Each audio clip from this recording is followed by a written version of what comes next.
बिस्मिल्लाहिर्रहमानिर्रहीम नहमदु व नुसल्ली अला रसूलिल करीम अम्मा बाद रब्बिश्रह ली सदरी व यस्सिर ली अमरी वहलुल उक़दतम मिन लिसानी यफ़क़हू क़ौली सुब्हानका ला इल्मा लना इल्ला मा अल्लमतना इन्नका अंतल अलीमुल हकीम।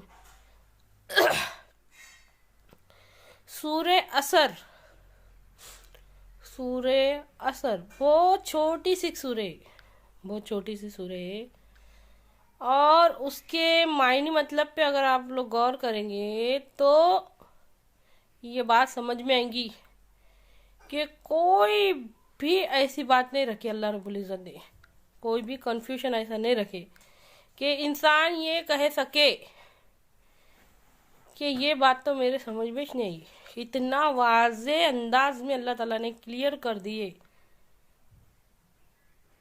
अच्छी तरह से समझिए इस बात को। जैसे कि दूध का दूध और पानी का पानी, इतना वाज़े अंदाज में अल्लाह ताला ने बयान कर दिए। इमाम शाफी रहमतुल्लाह अलैह फरमाते हैं कि अगर इंसानों की हिदायत के वास्ते पूरा कुरान नाजिल ना होता और सिर्फ अच्छी तरह से समझी बात को, सिर्फ और सिर्फ हिदायत के वास्ते सूरे असर उतरती तो काफ़ी था। तो हिदायत के वास्ते सूरे असर काफ़ी थी। इतना मुकम्मल अंदाज में अल्लाह रब्बुल इज़्ज़त ने समझा दिया है कोई जो सोचे और समझे?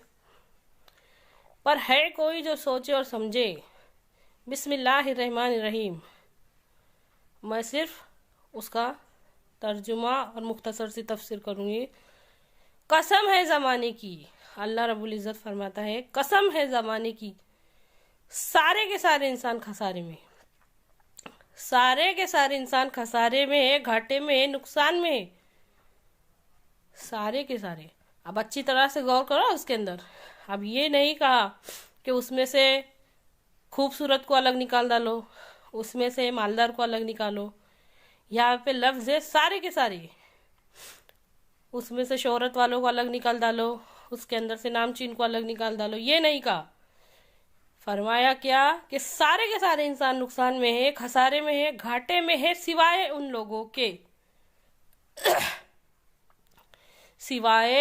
लोगों के जो लोग ईमान लाए।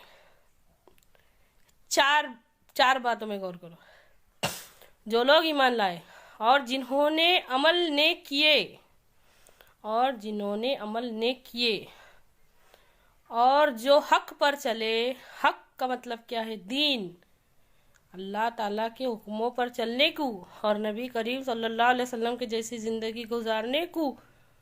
कुरान में कई मर्तबा हक का लफ्ज़ इस्तेमाल आया है और इस्तेमाल हुआ है। और जो लोग हक पर चले और जिन्होंने सब्र किया, अल्लाह ताला के हुक्मों पे चलने के वास्ते और नबी करीम सल्लल्लाहु अलैहि वसल्लम की जैसी ज़िंदगी गुजारने के वास्ते सब्र करना ही पड़ता है। और जिन्होंने सब्र किया, सिवाय उन लोगों के, सारे के सारे खसारे में है, घाटे में है, नुकसान में। अब हमको क्या गलतफहमी है? बहुत मुख्तसर सी सूरा है, गौर करके देखो। अपने कीमती वक्त में से वक्त निकाल के देखो। छोटी सी सूरा है, उसका मतलब कितना बड़ा है सोच के देखो कि सारे के सारे इंसान नुकसान में है, खसारे में है, घाटे में है, सिवाय उन लोगों के जो लोग ईमान लाए, जिन्होंने अमल नेक किए, जो दीन हक पर चले और जिन्होंने सब्र किया। अच्छी तरह से समझिए इस बात को। हमारी अपनी ज़बान में कोई हमारी तारीफ भी करता तो हमको समझ में आता, कोई हमको बुरा भला बोला तो भी समझ में आता, गाली दिया तो भी समझ में आता हमारी। इसलिए मेरा अंदाज समझाने का ऐसा है कि बात समझ में आए। सारे के सारे इंसान घाटे में है, खसारे में, नुकसान में।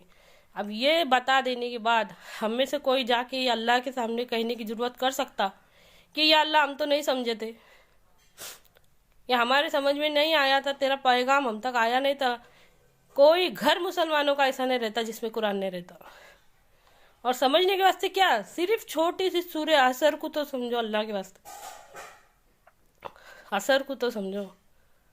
सारे के सारे इंसान नुकसान में है, घाटे में है, खसारे में, उनके पास कुछ नहीं बचेगा क़यामत के दिन। उसमें से किसने ये ऑप्शन किसने निकाला कि उसमें से खूबसूरत बचा लिए जाएंगे, क्योंकि आधी से ज़्यादा कम अभी खूबसूरत बनने के चक्कर में। ये किसने निकाला ऑप्शन कि मालदार निकाले जाएंगे उसमें से, आधी से ज़्यादा कम मालदार बनने के चक्कर में? ये सब ऑप्शन किसने निकाला? शोहरत कमाने वाले निकाले जाएंगे उसमें से, आधी से ज़्यादा कम। बहुत बड़ी तादाद इन लोगों की है जो शोहरत कमाने के चक्कर में। अल्लाह के वास्ते बात पे ध्यान दो, एक बात पे ध्यान दो, ताकि हमारी समझ पे दस्तक पड़े। बार बार खटखटाने से दरवाज़ा खुलता ना, हमारे सोच और समझ के दरवाजे खुले और हमारे अंदर हिदायत दाखिल हो। दिन में 12 घंटे और रात में 12 घंटे, कोई वक्त ऐसा नहीं है जब हमारे ऐसी समझ में बात आ रही है कि हम आखिर कौन से रास्ते पे कदम रख चुके हैं, कहाँ जा रहे हैं। अल्लाह के वास्ते उसमें गौर करो और गौर करके उस पर अमल करने की कोशिश करो, क्योंकि हमारा मकसद महज मालूमात इकट्ठी करना नहीं है। अमल से ज़िंदगी बनती है, हमको अमल में जान पैदा करनी है। ये अल्लाह कहने सुनने से ज़्यादा अमल की तौफीक दे। आमीन।